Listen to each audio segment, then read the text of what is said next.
Hi, it's Caleb with Terrytown RV. I'm here at 2022 Salem Villa at 42 FLDL, and we're going to do an orientation today. We'll start right up here in the front with your manual crank tongue jack. Turn that to the left to lower it, turn to the right, and that'll raise it up. And then behind that, you have your two 30-pound propane tanks with the regulator in the middle. When this little bubble here is green, that means you have gas pressure going through the lines. Typically, that means one of your tanks is open, which it just shows that it's on. And if your tank, or if this turns red, that typically means your tank is empty or that the system has lost pressure. So that'll identify that for you. And this is where you also switch between your tanks. So you have this little notch here that's going to point towards the tank you're using. So whichever way that's pointed is the tank you're on. And then you have your battery box down there with your battery in it. You can fit up to 2 batteries down there, but you would need a special battery box for that to be able to fit that. We'll come around to the side here.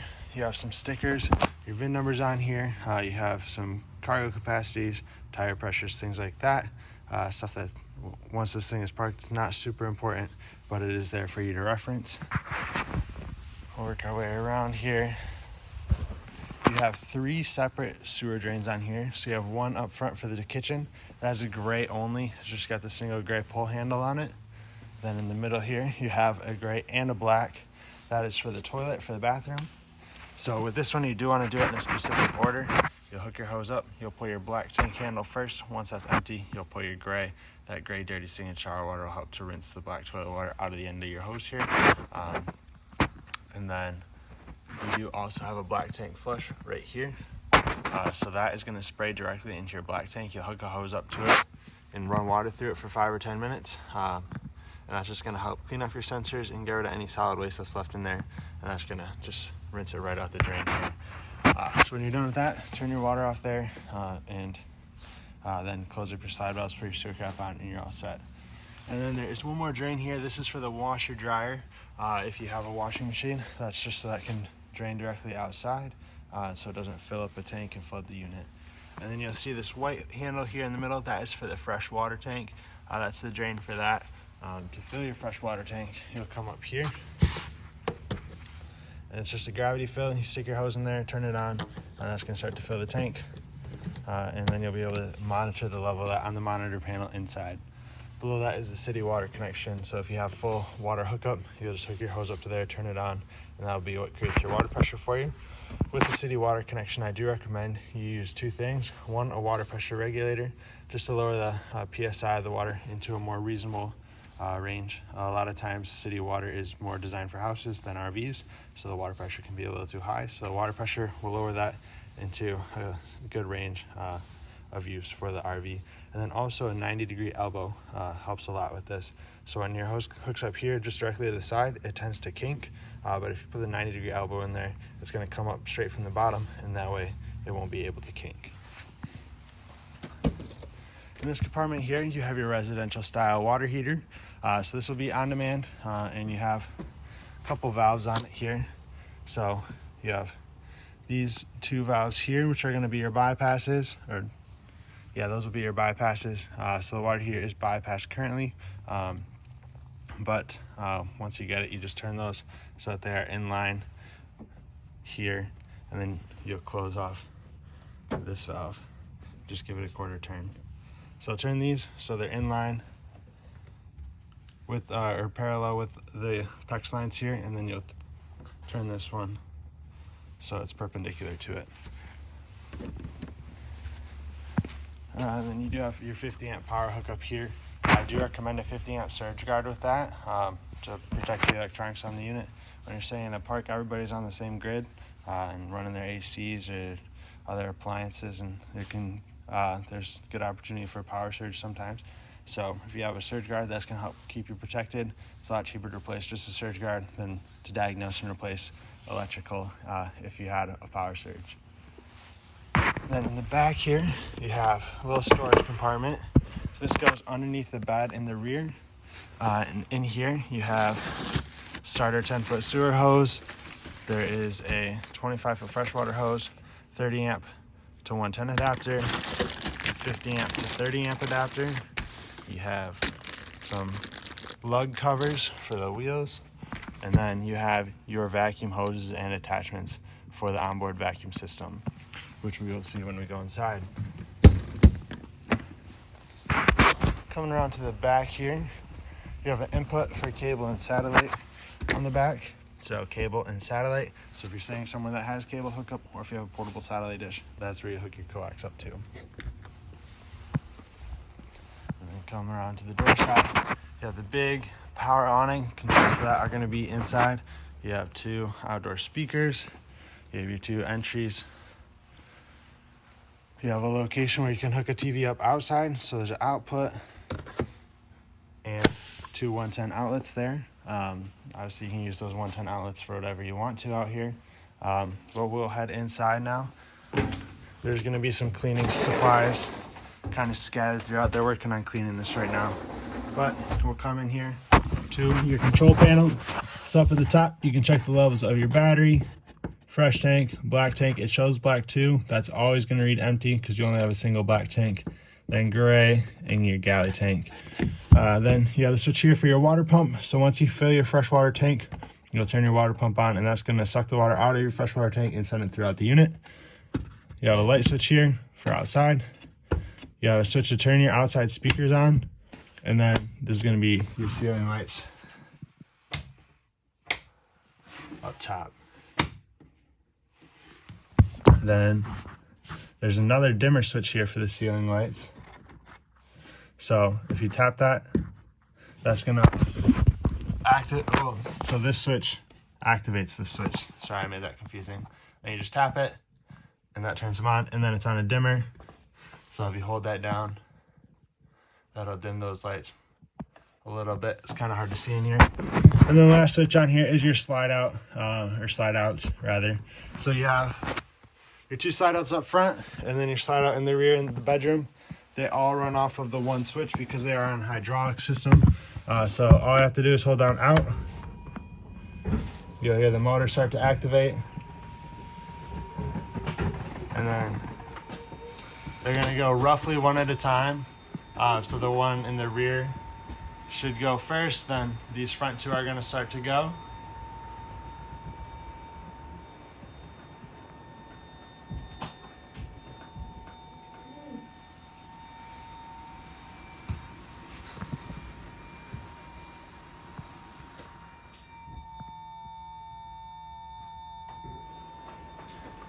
Finish up, and that's fully extended. You'll hear the sound of the hydraulic pump is going to change a little bit. It's going to sound like it's getting bogged down a bit because it's trying to extend the slide outs further than they're meant to go. So when you hear that, take your finger off the button. That's fully extended. We'll work our way through the living area and kitchen now. So you have your table and chairs here. These chairs do have straps to hold them down for travel, and they do have storage underneath them as well. You have the theater seating here, and recliners. Just pull handle to swing those out. And behind that, you'll notice your screen door is there. You can't travel with the screen door put in, because if a gust of wind hits it, it's going to suck it right off the side, and it'll put it somewhere on the side of the road. And then you have a little storage in the middle here. Another pull handle for the seats. Up front, you have your trifold sofa. So to use this, you'll remove these cushions. In the back, they just are Velcroed on, as you can see. Just set them aside somewhere. And then you'll grab in the middle here. Pick up and pull towards you. Fold these legs out. There we go. And then you'll take your rear cushion here and fold it down. And then you have a bed for if you have extra guests staying with you. To put it back into a couch. Just do everything in the opposite order. So you'll fold the back piece up. You'll pick up and fold these legs back. And then you'll set that down. You'll take your cushions here and you'll put them back. The rear cushions, they're all the same, so it doesn't matter. which position you put them in. So they can go right around the back there. And for the entertainment area here, you have the TV, soundbar, and fireplace. There's a little underglow lighting there for you as well. For the soundbar here, this is also your radio. So let's turn it on here. So right now it's on radio. You have 2 speaker zones on here, which are controlled right here. Zone 1 is going to be the speaker bar or sound bar. Zone 2 is going to be your speakers outside, and you'll see those light up there when they're on. See if we can get any channels in here.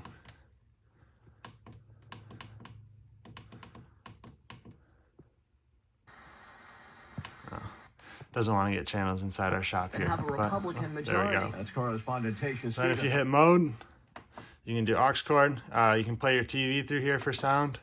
If you had a DVD player hooked up to here, through HDMI, you could do that. You can pair your phone to it and do Bluetooth, and then back to radio. And it says goodbye once you turn it off. And then you have your fireplace below that. This is an electric space heater as well. So when the heat is on, it's going to blow out heat through this vent here in the middle. The glass does not heat up when you turn it on. You can change your flame colors here. Change the rock colors. Low heat, high heat, no heat. So with no heat, it's just for lighting and aesthetics. But if you turn it on low or high heat, it's going to kick on the fan here. And then you can set a timer to have it kick off after however long you set that for, or you can have it run all the time, or just turn it off when you're done with it. You have a nice big pantry in here. It does have a trash can for you. Then on your sink, we have your keys. So these purple keys are going to be for the entry door to the bedroom. You have a couple of these bigger silver keys. Those are for the sliding door. And these smaller silver keys, those are going to be for your compartment doors. You have standard microwave here. It's going to work just like a microwave would at your house. Then you have your 3-burner stovetop. With these, sometimes it takes them a little bit to light. So you'll turn this to the blue flame icon. And to get the gas to come out, you'll push that down. So you push and hold that while you turn your igniter. And like I said, these ones take a little bit to light sometimes. It takes the gas a little bit to go through the lines. So if you do 3 at a time, sometimes that works. It's a little difficult to do with just one hand, but there's 1. So what I like to do, once I get it lit, I hold the knob down just a little bit longer before I turn it. That way I can guarantee that it stays on. This one needs the gas to come through a little bit.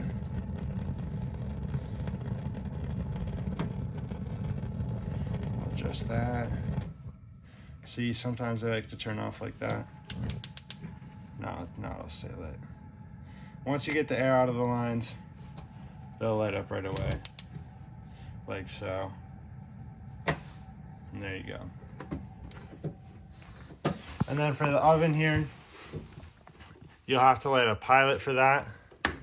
So you'll turn this to the little lightning bolt icon, push and hold this in, and it's gonna work on igniting down here. You can see that flicker in the back. That's working to ignite the pilot light. Once the pilot light is lit, you'll release that and you can set your temperature. Then you can set a timer here on the right side, and that'll all display on the screen. And you have the residential style refrigerator. All your controls are up at the top for you. And you saw this little Velcro strap on it here. This is your travel lock, which is I'm not gonna be able to do this one-handed, but that's gonna hold your doors in place so that they don't pop open going down the road. And then you can also tie in the freezer into that so that doesn't slide open. We'll work our way back towards the bedroom. Actually, we have one more thing over here, is your thermostat. So up at the top here, this bottom button, that's going to go through your settings. So fan on different speeds, AC different speeds, and then on auto, and then heat, and then off. So for the fan and AC, you do need 110 power for the heat. You need your propane turned on so that the furnace can light. And with the AC, I recommend you run it on auto. So once you reach the set temperature, the AC kicks off so that it's not constantly running. And then you'll use the arrows on top for to adjust your temperature. In the hall here, you have a couple light switches, which are gonna do your pendant lights there and some accent lights up top. And then you have the switch on the bottom. That's gonna do your ceiling fan, and then it has the pull chain on it to adjust the speeds. Into the bathroom now.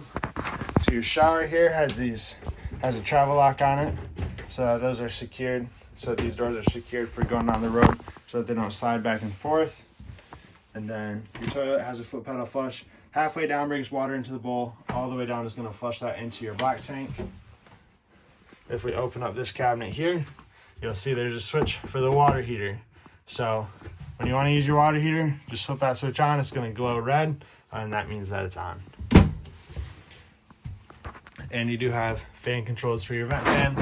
It's a little bit different style. Just got a shroud up here to cover it, but you'll turn fan on, hold down open to open that up.